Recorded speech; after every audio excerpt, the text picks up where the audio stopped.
I'm Ari Robinson. I'm from St. Petersburg, Florida, and I am currently working on this installation on the yoga deck for the ARLO Hotel here in Wynwood, Miami.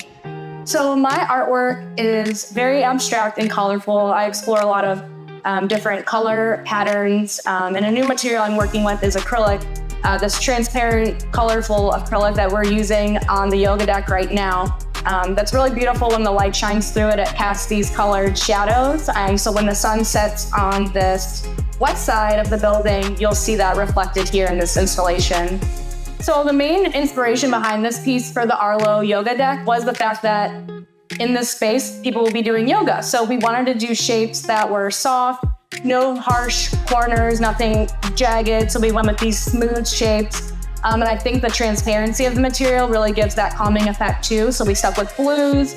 We're here by the ocean. So the neon yellow or green, if you want to call it that, kind of brings the vibrancy of Miami to the piece too. So you got a mix of the fun and calming that will be going on right here in this space.